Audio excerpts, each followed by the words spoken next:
There we are. Alright. We are connected.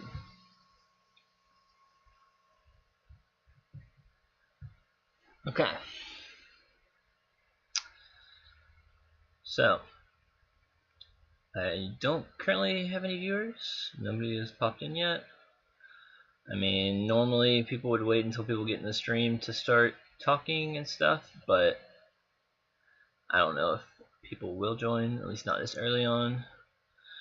Some people will probably go back and watch it if they're going to watch it anyways. So, I'll go ahead and start talking, and maybe in the future we'll have viewers to be watching and talking to, waiting for, whatever. So, I said that I was going to be hopefully posting more, and I want to be posting, but it's kind of hard to just practice a bunch and then also record content separately. That's not just about the practice. The practice is pretty boring, I feel like. And I mean, I want to get it done as quickly as possible. Like, it's not really a time thing, but like I want to focus on the practice. So I figured I need to find a different way to be able to get out my thoughts and have something for you guys. And I posted that longer talking video before, and I enjoyed that. So I figured why not try like a podcast live stream type thing. I mean, I could just record this and post it, but eventually I would like to, if I keep doing these, people to join and be able to ask me questions and interact with them live, because I've always liked the idea of doing that. So for now, I'll just be basically recording, streaming it live, and then posting it, and hopefully some people watch it afterwards. And will give me comments and thoughts about what they're planning on. I mean, answers to my questions and such, and respond to what I'm talking about. So I mainly want to talk about disc golf stuff, first of all. I mean, I would like to also talk about other things, like definitely like what's going on in my disc golf game and what I've been doing, but then also kind of add in some other stuff. I mean, some other likes and interests I'd like to talk about, and if people think they're cool, keep talking about them and going along with that. So let's start off. If I look over the side, probably because I'm looking at my notes. If not, I'm just looking around because I don't know. So first we'll talk about this last weekend, I guess is kind of what we'll start off. I guess we can go before that kind of into my first recorded round by like a production company was finally posted of the Augusta Classic. So if you guys want to see me play disc golf on the tournament level, you guys can go back and watch the Augusta Classic at Ace Run Productions or Ace Run Pro. Search them up, watch the final round. I'm in that. It wasn't my greatest round ever. The first two rounds before that were definitely better. I can kind of just go through the rounds that you'll be seeing in any of the. I mean, I had I think 8 birdies during that round, something like that, 6 to 8. But I had 4 bogeys. So I had a double bogey, a bogey, a bogey, a bogey, 5, maybe 5, double bogey, bogey, bogey, bogey. So 5, yeah, 5 bogeys, and I think 8 birdies, and so I ended with 3 down. So I was in 4th when I started. I should have been able to pop up to 3rd with like 3 more birdies, or get rid of 3 bogeys, and I should have been able to be in 3rd, but instead I dropped down to 6th place and finished that there. A couple of things, they were kind of saying stuff about how I was throwing a putter, and I mean, it's not that big of a deal. I really, in my bag, don't carry any mid-ranges. I used to carry like one or two, maybe, just in case, because my putters didn't fly the right way, but I just never liked how they felt.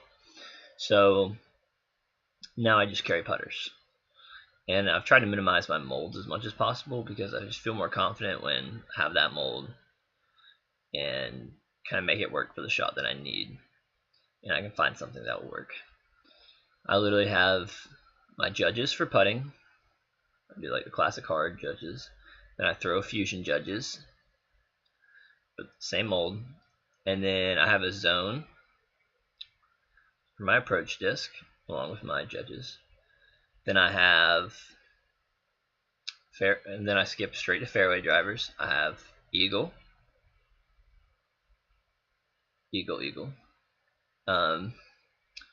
Just have multiple eagles. And then for my distance driver, I was going boss and nuke and stuff, but now I'm gonna go back to destroyer. Oh, I forgot. In fairways, I also have. I'm using the Thunderbird right now, but really it's like Firebird, basically something for that slot. Thunderbirds, at least to start, are to me just as overstable as like a Firebird, maybe like slightly less, but pretty much just as overstable. So it accomplishes the same thing until I guess you beat it in, is what people talk about their Thunderbirds being, like pushing hyzer, I guess. It's got to be once you beat them in, because straight from the start, mine was pretty much a meat hook. But yeah, this 5 molds, destroyer, and distance driver, the only one, and then eagles and Thunderbird in the fairways. 5 molds is really what I narrow my bag down to. I don't quite have a disc in that mold that hits every slot, so I have a couple fill-ins that are like random, like a beast and you can get away or something. And I just have still a boss in my bag just in case I need a bomber disc. So just like a couple random fill-ins, but really I throw those 5 molds about every time, with rare exceptions. So the fact that I'm throwing a putter, it's like my only low-speed disc. Like I'm not gonna throw mid-range, and then once you jump up to a fairway driver, it's like the hole's got to be farther. So I did throw a putter on all of those. It's just because that's my most controllable slow disc that I have. And so like I already could throw putters pretty far. Like I was hitting like 300, pushing 330 sometimes, pretty consistently. And so I was already a pretty good putter thrower. Now with my new power, because that was before I really went on this month-and-a-half grind to gain distance. Now I can get a putter 350, 360 for sure, and then every now and then I've pushed them like 380 to 400 even sometimes. I would like to like 400 consistent would be insane, but I'm not quite there. Every now and then I can do it if I get a hold of one right, and sometimes I throw a Luna because those things go forever. And in a tournament round, this hole was I think like 380, and I was pin high, right? So that was, and I didn't throw it like quite as hard as I could, like pretty hard.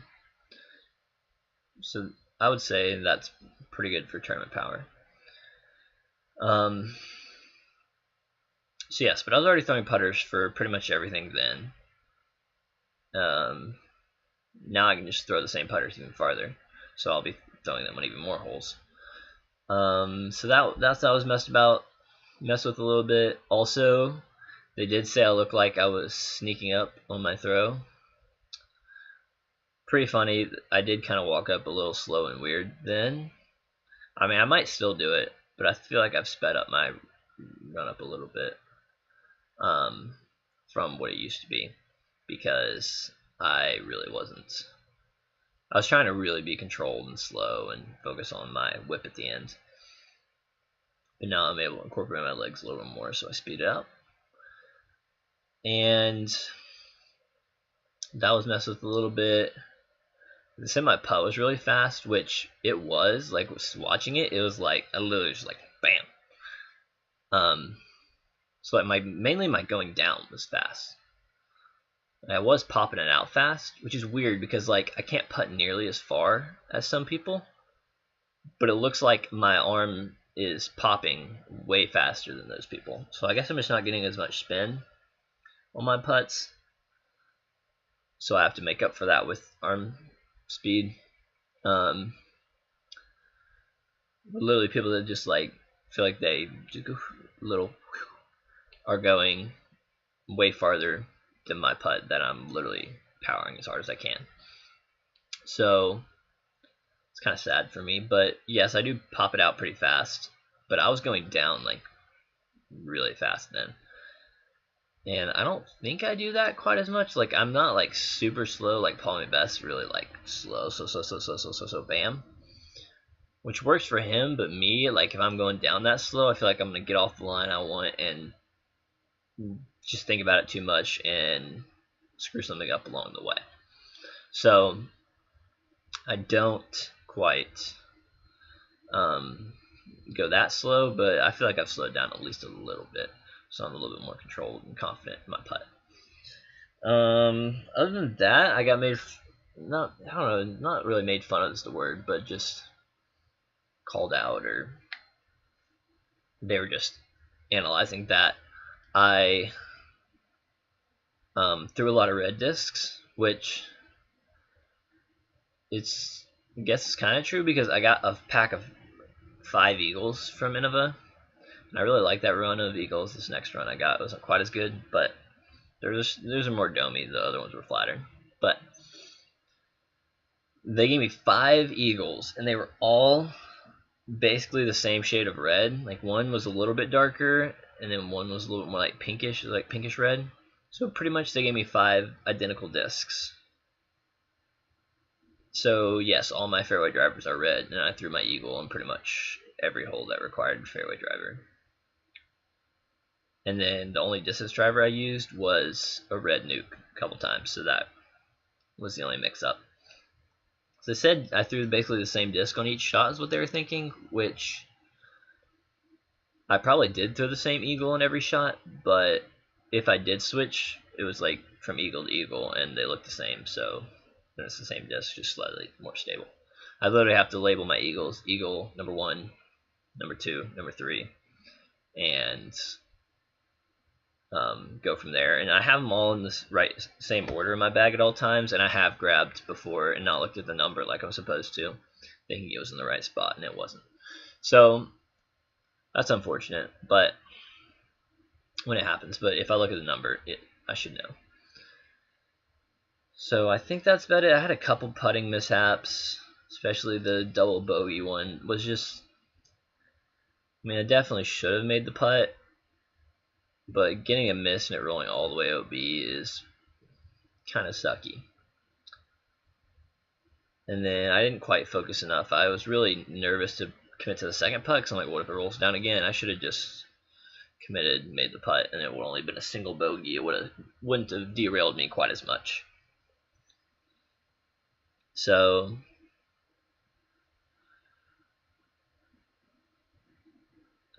then I did come back. I birdied the next 2 holes and put me back in 3rd place again, where I should have been. And then I went bogey, bogey, par.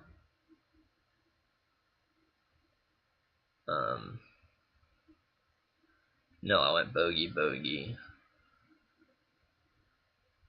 bogey. Yeah, no, yes. Bogey, bogey, par, bogey. At that next stretch, that really cemented my dropping down in the ranks. So I had some really good shots though. Like the holes I did well on, I did really well. Got some cool birdies, but then some other ones I was missing putts and just making bad shots in general. So pretty cool to watch, to see myself back then and know that I've gotten better. And I'm throwing a lot farther, so I would have made a couple different decisions on the course, and my putting hopefully would have been better, and if not more confident, and especially from range, I felt like I've gotten way more confidence. I was like 25 feet and out. I was so scared to putt then. Now it's like, for some reason, like the 27-foot range is really weird. I feel more confident at like 24 feet and like 30 to 33. That were like right in the middle of that is kind of a scary range for me. So, besides that, that's posted. Somebody actually had told me they'd seen it and that I was in it, and I was like, oh, that's cool. I didn't even know it was posted. But thank you to them for letting me know, or else I probably wouldn't have known for a little while. So the coverage posted. That is done. Then this weekend, Saturday, I finally went back to Alexander Park doubles on Saturday, which I used to go to like every Saturday. It was my only competitive thing I started with. Played my first random doubles thing, was the first sanctioned like competitive thing I've done that wasn't just with my cousins and friends. I played on a card with Ezra Robinson. He was like 16. And he was, me and my partner, like, I just played Alexander so much that I could throw the exact disc I knew which to throw on each hole, do it exactly the same every round, and either got the good result or didn't. And I happened to get a lot of good results then. So my putting was non-existent. So we were like within circle most rounds, or most holes. And Ezra was like, let's say we were about 30 feet in, Ezra was like 60 plus almost every shot. And me and my partner missed our putts like every time. And Ezra made his putt like every time from 60 feet. And I'm like, how the heck is he doing this and getting so much power? Which he still has more power than I do on his putt. And I've progressed 3-4 years down the line now. But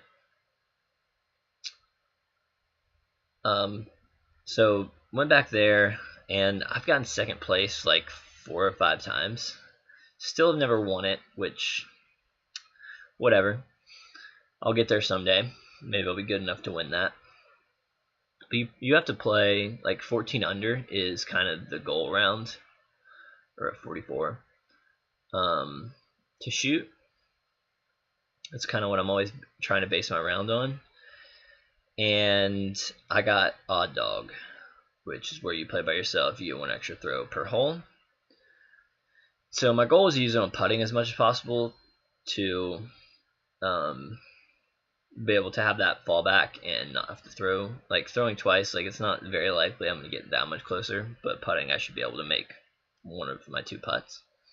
But it turns out like the first putt I was always more confident on. My second putt, I just like wasn't used to having a second putt. I just felt like I was back to practicing, and the second putt doesn't matter, so I just kind of lob it up. And so it just wasn't nearly as confident as it was supposed to be when I already had a disc under the basket I could have played from. So that was kind of disappointing. But I ended up birdieing the first hole that I should have eagled. Then the second hole, I throw 2 drives OB to use up my extra shot. Both of them end up OB. The second one by like this much off a stupid tree kick. And I throw a bad approach, missed the putt, missed that putt, end up with a double bogey at Alexander during doubles. So not good. End up birdieing the next hole, and I only ended up parring 2 more holes after that. Birdied every single other one. Ended with 13 under par, or a 45. And I missed that eagle putt on the first hole, and then an eagle putt on hole number 3, which literally hit the left side chains and fell out. That one should have been in. Would have put me at 44. And I was in second place at the end. Again. Really sucked. And I was actually tied for second place. I wasn't even solo second place. So I had to go to a throw off where we threw the practice basket from the pavilion. And my first throw was just horrible. I released early and it hyzered out left. My second throw, I'm like, all right, I got the distance dialed now. Just aim it right. Hopefully it slides in. It was raining and stuff, so that made it kind of miserable. And I threw a pretty perfect judge shot, fading into the left side. We're literally like half a foot away from each other's. Once it was stepped off, I ended up winning by like half a foot. Got solo second place, and I mean we could have just split it, but we decided to play off for it. And I almost missed my putt, which would have been stupid, but that was my putting that day. I was making I made a 60-footer to save the birdie on one hole, and then I dinked like a 15-footer on one hole. So that was my putting that day. So I got second place again then at Alexander. I was kind of using that as a warm up because I had to do something later that day, so I couldn't be at I couldn't go practice the tournament. I was gonna play on Sunday, so I played the one round on Sunday at Boundary Waters in Douglasville, and so I'd practice there during the week, one round at the two courses we were playing. And so I get there, we're locked out of the gates, so warming up was a little weird, and tournament got pushed from 8 to 9 start, and I was a little off. I mainly tried to focus on putting, so I'm like, oh, my putting's on, my throwing should be fine. I didn't throw quite as much as I should have to warm up, and it ended up biting me in the butt.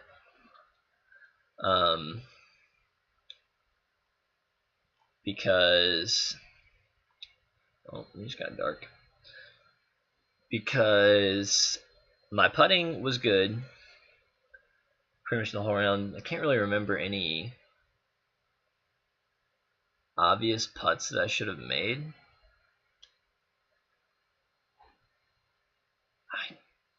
I don't really remember being regretting any of my putts that much.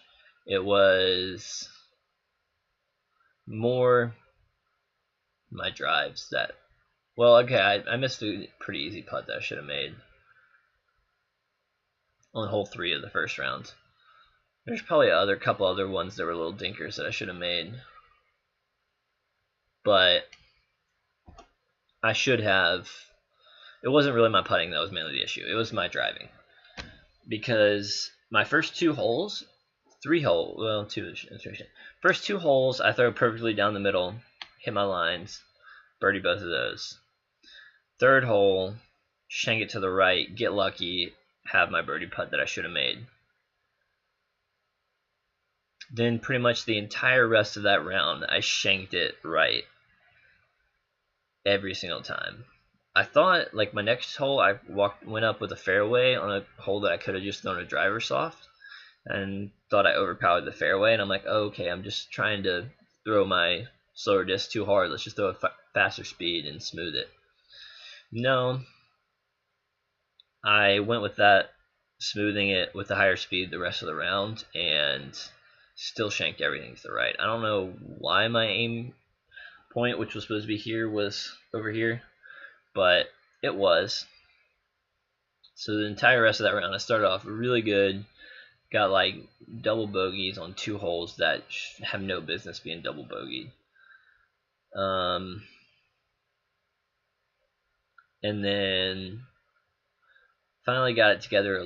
No, I didn't really get it together that round. I ended with +5, I think. +5 that round. It was horribly rated. Played awful. Pretty much my whole card, though. We all played awful. I mean, no offense to any other people that play with me. Had fun with you guys, but we all played bad. Real bad. Nobody played up to their potential, not even close. And I ended at +5, and the lead was at -1, I think. So I had 6 strokes to make up coming into the round, and I still was shanking to the right. No, I first hole, next round, I throw OB. Take a 4 on the first hole. bogey. So bogey the first hole. Kind of came back from there. Started birdieing. I made some really good putts. Kind of birdied, and then I had like a weird bogey par streak that shouldn't have happened. No, I think I just had a long par streak is what I really had. Just a lot of pars that should have been birdies if I'd have just putted better and thrown better. My throwing was still a little shanky, but I started getting it together by the end of the round and came in. I accidentally threw one hole. I needed to start birdieing from there. Accidentally threw a forehand, which usually my max is like 350, 360 maybe. Threw it 400 feet. I beamed it to the post with the Bushnell. I've never thrown a forehand that far in my life. I don't know how I got a hold of that destroyer, but the thing went dead straight, 400 feet, and then just dropped when it was supposed to fade off at about 350, 360. Be right beside the hole. That putt was probably 60 feet, and I did like a flex, come back in, thought it was going to go right in the basket, hits the band, falls. Unfortunate. Missed the putt.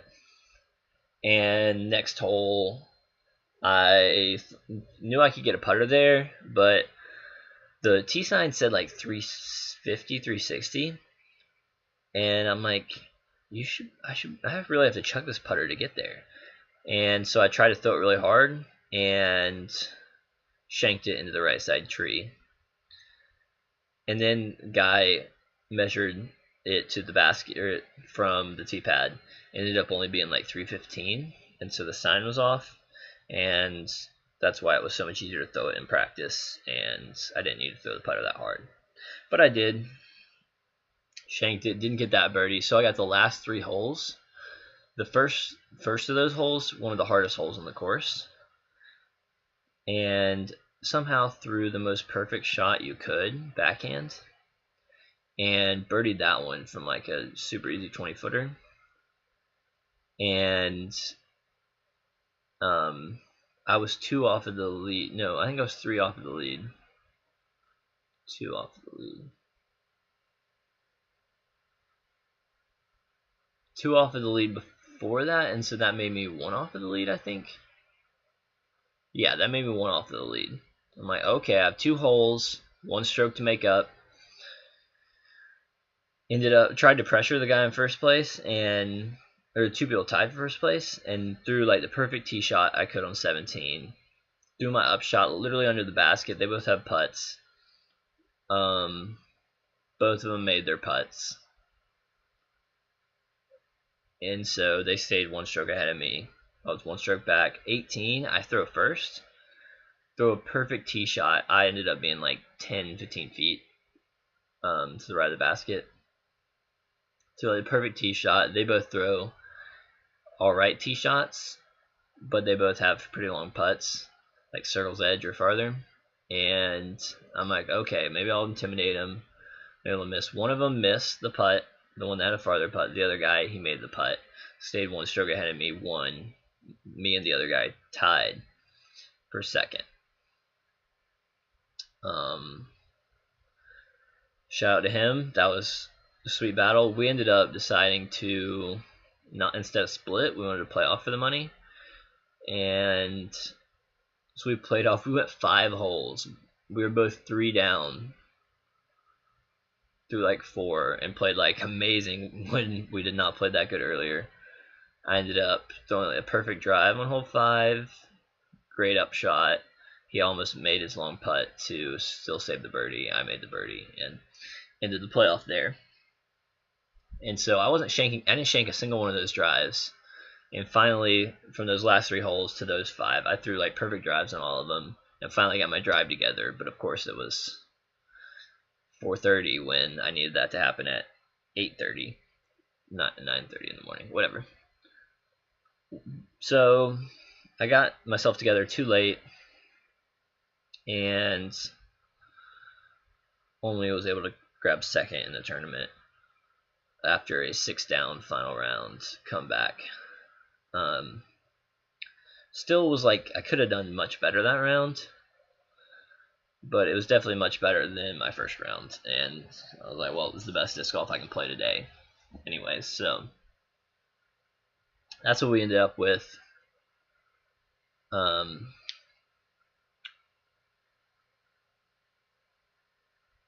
Sorry. A 6-down final round, second place in that tournament.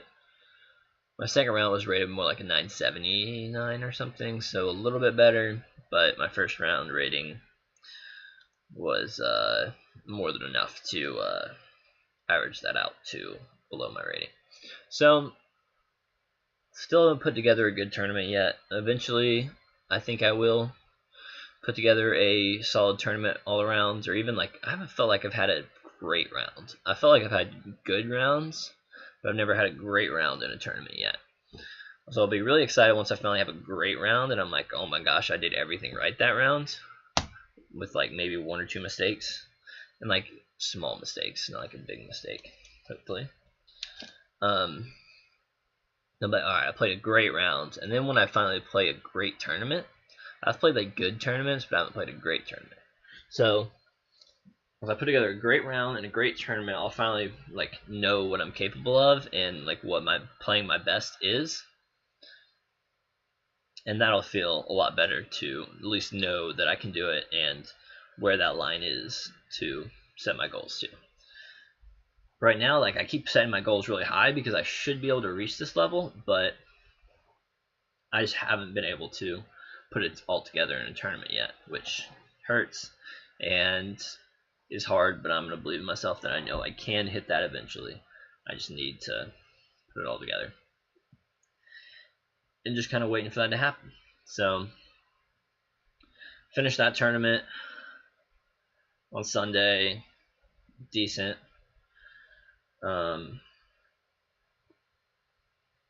Decently, not my greatest, but at least I got to go out and play, have some fun on a Sunday.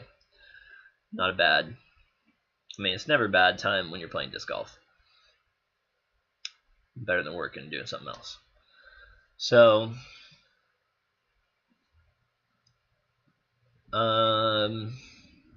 that was it for Sunday. Pretty much since then, it's been basically the worst disc golf weather possible. I mean, it's gotten warm the last couple days, but the beginning of the week was cold and rainy. The worst possible combo of disc golf conditions.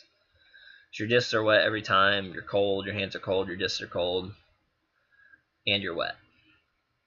And the ground's wet. The ground being wet, oh my gosh, your shoes soaked, your discs soaked, your everything. It's horrible. So I've been getting my practice in when I can. Brought my basket down to the basement and am putting through a doorway there. It's always sketchy, but at least it should get my putts into a narrow hallway type area, so I'll be able to hit those lines when I go to putt in the future. I'll be like, oh, look at the doorway size gap, I can hit that, and should get my putts a little bit lower. I putt a little high sometimes, so it should get them a little bit lower and more driven forward, straighter, spinnier. I can't quite do like long putts because, especially since the door height, I really push it too much. So, like right around circle's edge is about the farthest I'm gonna be doing inside with the rain and cold. It's better than not being able to putt at all though, and I can get my stroke just feeling good and consistent. And if you're making all your putts inside the circle, it's never a bad thing. Circle 2 is kind of like, not a bonus, but like the best people do is make like a third of their circle 2 putts. So if you have a solid circle 1 foundation, that's really the key. And then hitting some of your circle 2s is also good, but you got to throw it that close in the first place to be able to have that chance. So that is also key, which is what I was not doing this last weekend. So speaking about that, I'll go ahead and say, if you guys want to say what your least favorite weather condition to deal with is, I would have to go, I'll kind of rank them, kind of like different weather conditions you can deal with. I would say least favorite is rainy, no matter what. Like even if it's hot and rainy, then it just makes it even more humid and terrible. But still, your discs are wet every time. Your shoes are wet. Your socks get wet. Everything's wet. Rain's got to be the worst to deal with playing disc golf. We got to go rain number 1. Then probably like extreme cold. Like for me, I can deal with like, I don't know, I would like it to be like 60, but like 55 I can for sure deal with. And then like even like 50 and sunny I can deal with. Like 45 and sunny I can probably play.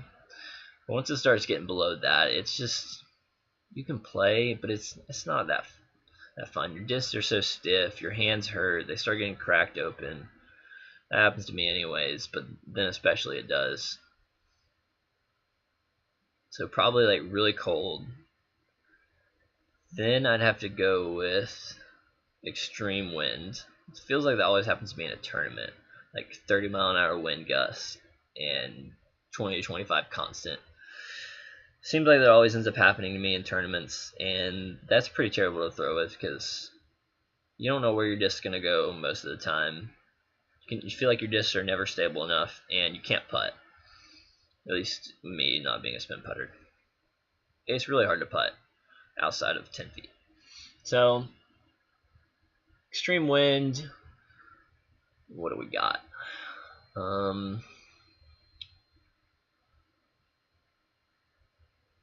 I guess then we'll go like really, really hot. So at that point, it's like you're getting so sweaty, you're starting to get the disc sweat. That kind of hot is pretty terrible. But I mean, you can wipe yourself off with a towel and figure it out. At least your discs are not stiff and throwable, and it doesn't hurt your hand to throw, and you're not just shivering. Then I guess just calm conditions, I think, are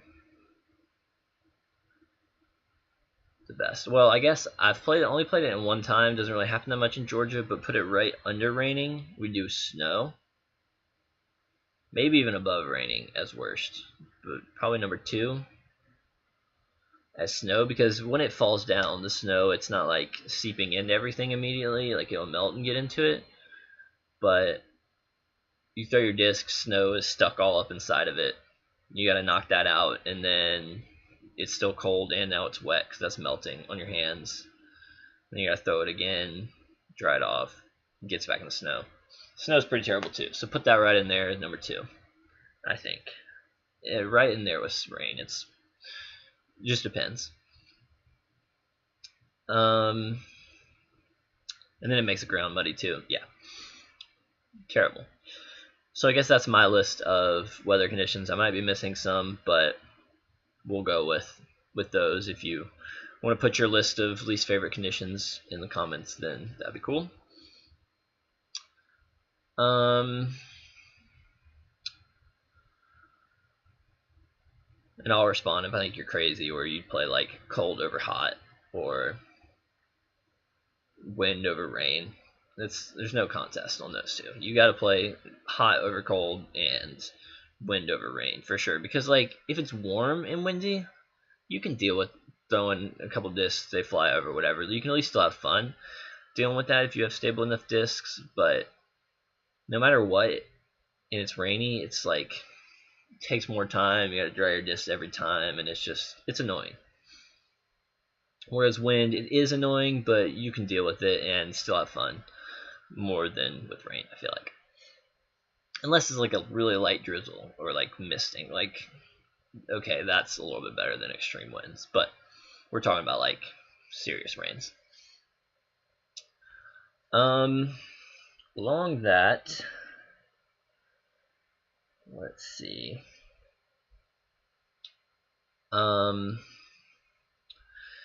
Disc golf topic wise. So I did put in a application to the foundation team things. I haven't got any response yet. I don't know if that means that they haven't looked at them all yet, or I'm just didn't get a response because they don't want to be sponsoring me. It could be either way on that end, but hopefully I'll get a response at some point and can maybe move forward in that process, because getting sponsored would be really cool. Like even low level sponsors like this help, so I can have backups and really, like if I feel like a new disc will be good in my lineup, add that in, or just if I try something better at certain points. But really having backups is key, so you don't have to worry about certain discs or worry about them getting beat in too much or losing them, and just have more discs to practice as well. Being able to have a bunch of the same discs and throw them again and again is very nice, and have a bunch of extra putters and stuff. Super nice as well when you don't have to go get the same putters again and again, keep putting them, and worry about that. And then your putters get beat in, you're like, oh, I have to keep using these when you like new ones. That, and then that would be useful. Tournament entry fees, obviously very useful. And then anything above that would be like a real great partnership of like Gas or Touring Man, or paying me actually money, Tour Series discs, signature discs, all that stuff would be sweet. But we'll work our way up, and I really want to have something to show before I go to like sponsors. Like right now I'm like, oh, I'm a 9 something 60-ish rated player that has gotten second in a couple tournaments and has what, 500 career earnings dollars, 8 tournaments to my name. Not really enough to kind of go to a sponsor yet. I'd really like to have like a win or two, a couple thousand career earnings, and probably at least like 1,000 rated before I really go to these companies. Once I start getting close to that, maybe I'll start going to them and be like, oh, I'm about to make it. But even though I don't care about ratings, it's just for the companies, for them to see it, and so I can get into tournaments and tour cards and stuff is why I want my rating up. Other than that, it's like if I won, I won. That's the position I got in that tournament. That's all I would care about. And I know how good I am. It's not about what this rating says, but people in disc golf care, so I have to care because of that. So that's where we're at with the whole rating thing. Wish I didn't have to worry about getting that up and being so worried about that I play differently in my rounds, but it's the state of things, and I got to deal with that and play good enough so it doesn't matter. Along those lines, like which company would I want to be sponsored by if I could? That is a big question. I would think about. Really, if somebody gives me an offer, I'm gonna take it. If nobody else gives me an offer, but let's say I get an offer from all the companies, it's like, would I want to pick a small company, be like the face of them at some point? Would be cool, but I'd like to have a full lineup, and as long as they have a full lineup, I would take any of them. If I go like a big sponsor, I mean, gosh, I don't know. Innova would be cool, and throw all the discs I started with and the biggest lineup of discs. And destroyers are sweet. I guess I'd have to start throwing like the Toro or something instead of the Zone. I don't know what I would putt with. KC AVRs, maybe. Something like that. But also, Discraft would be cool. It feels like they kind of have most active like player base on social media and such. If you take out like Big Germ. and kind of, I don't know, it just feels like they care about their players the most. I don't know if that's actually true behind the scenes and all that, but it feels like they really try to do what's best for the players. And I mean, I like most of the Discraft players. Obviously, being on the same team as Paul and stuff would be cool. Even though we're still competition, and he's the biggest competition there is out there, so probably Discraft would be ideal there. So I mean, I could go on about random disc golf things as well. Maybe I'll save some of that for next time. I also have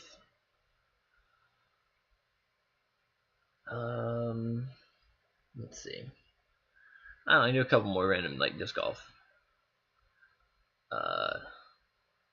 question type things. If you have a question, go ahead, leave it in the comments, and I'll answer it about disc golf or anything. Is what I meant to say. So I'm down for any type of Q&A type stuff or debate or whatever you want topic for me to talk about. Along my disc golf game, I'm still going over to Lenora Park and just throwing. I'm working on approaches kind of right now the most, because those screwed me up a lot getting my touch shots in. Like a little like 200 feet and in, kind of. I was trying to do a full arm throw, and instead of a like snappy wristy throw, that I've started more adding into my bag. So I've been working on those shots a lot. Just getting a little like pop to my wrist and kind of more of my forearm, elbowing up instead of my full shoulder. So I can do that to about 200 feet.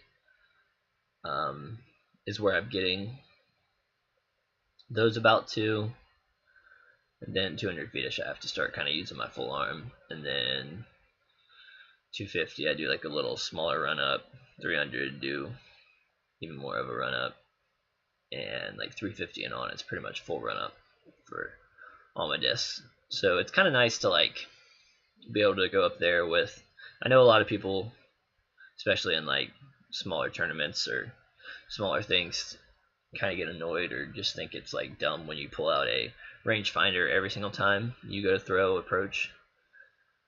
And like obviously off the tees, like you can usually tell, especially if you played it before, but I feel like it's a big advantage to like a par 4 land, be able to just put a range on your rangefinder and be like, oh, 175. Okay, so I know I've been practicing at 150, 200.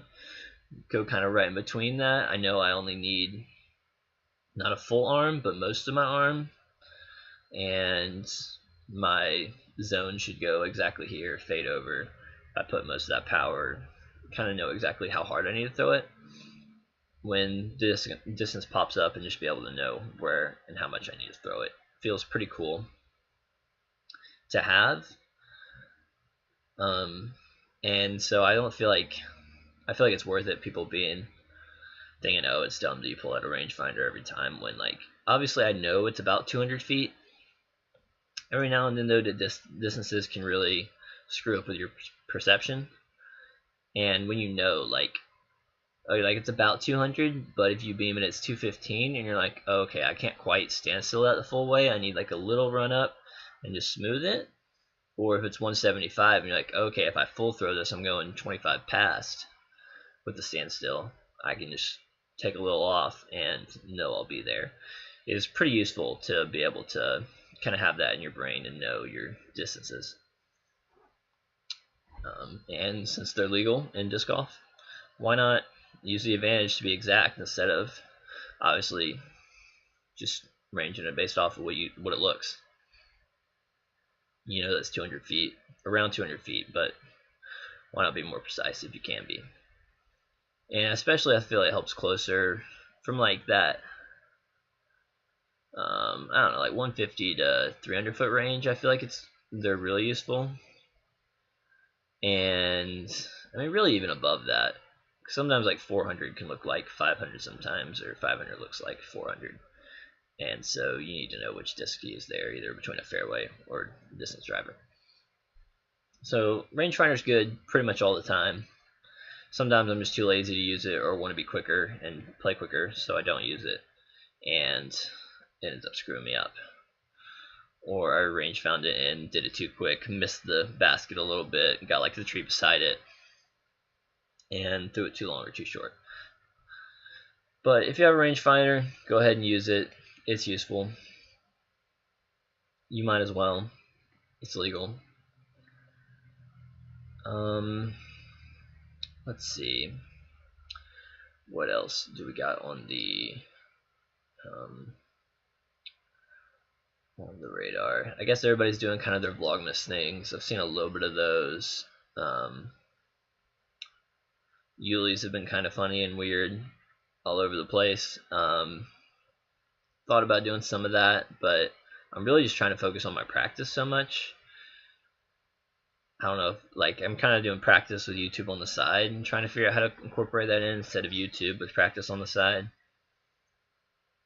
Trying to do that to make my practice the priority and get as good as I can over this off season. So hopefully when I start going back to these tournaments beginning of the year,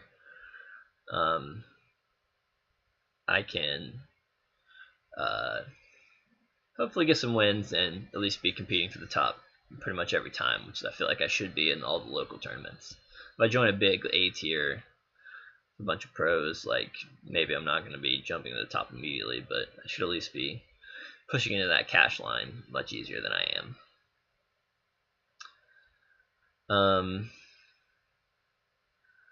Gosh, what was I saying? So probably I think I'm done with tournaments for the year, just because my Christmas season is real busy.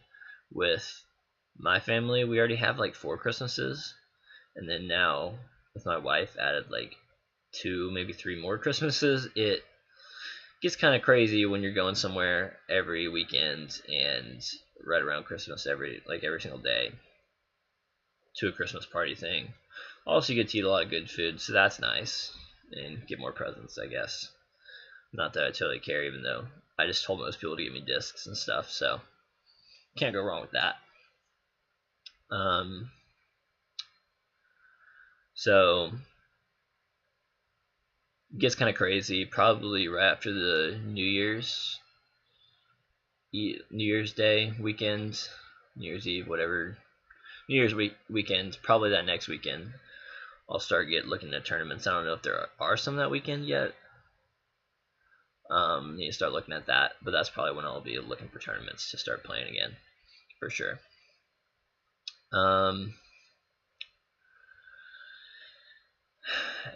Unless there is one this next Sunday that I could go to down in Savannah, but I don't know if I want to drive that far. Plus, that tournament was when I really got kicked in the face and realized that I wasn't as consistent as I thought I was. Anyway, so it would be nice to get my revenge on that course, but also if it kicks my butt again, then I'm really going to hate it and never want to go back there. So maybe I should save that until the Savannah Open, come back there, get my redemption this year, and know that I've made a big improvement since last year. Yeah, so,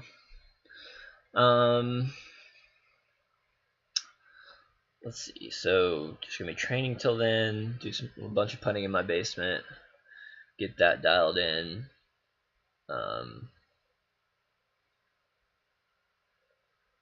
And I heard like the amateurs practice until they get something right, and then pros practice till they can't get it wrong.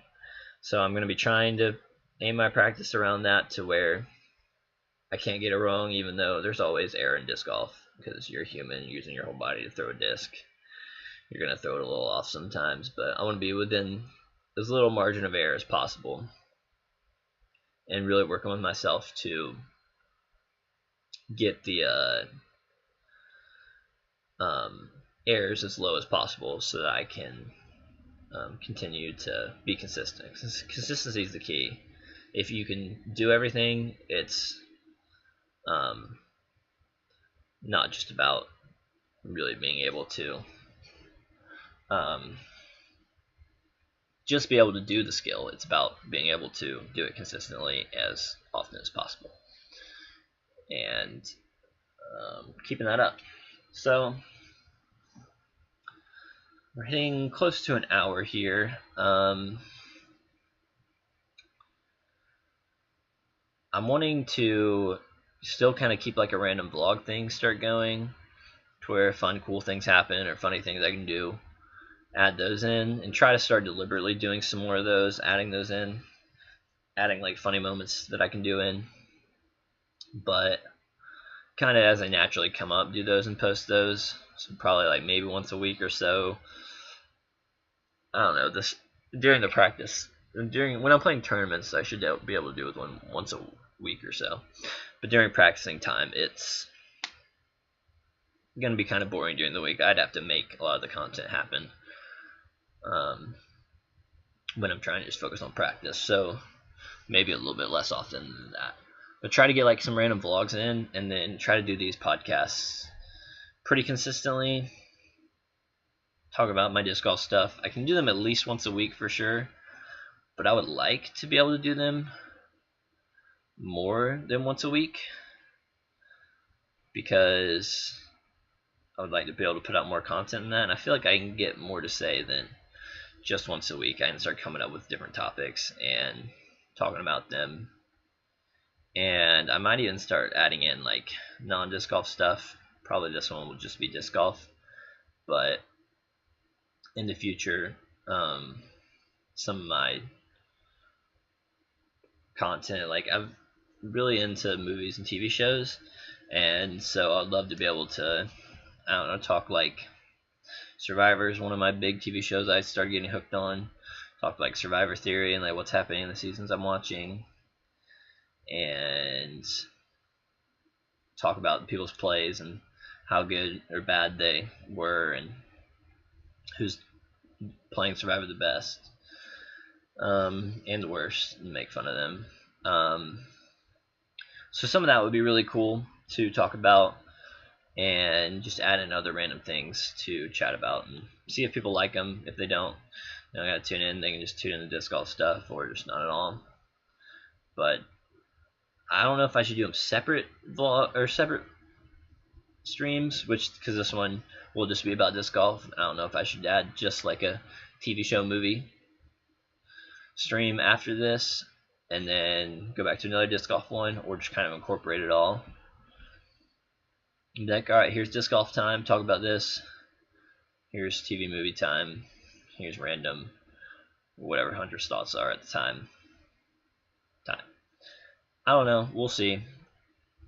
If the next one's mainly going to be about TV shows, movies, stuff, and then probably after that, I'll probably incorporate them together and see how those go, see how each of the three do, and which one kind of fared the best of the three.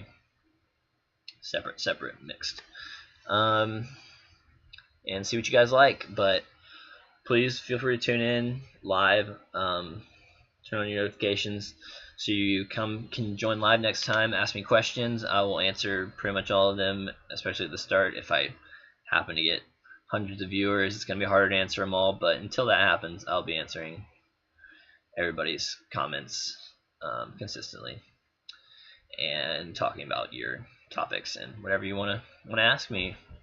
So hope this is fun. I know I've seen a lot of other people do podcast type stuff and get their thoughts out there and just be able to talk, and I was like, oh, that'd be fun and cool to just be able to express my opinions and have a way to do that, and hopefully entertain some people and get some people to listen to what I gotta say, because maybe it's interesting. I guess we'll see what you people think. I feel like I got some interesting thoughts in my head, whether they're right or wrong or crazy enough to entertain people. So I'll be back with another one probably tomorrow, talking about TV shows and movies, and be able to share more of that with you guys. And then we'll do probably sometime soon after that a mixed stream. Thanks for watching, guys, and hopefully subscribe and come back next time.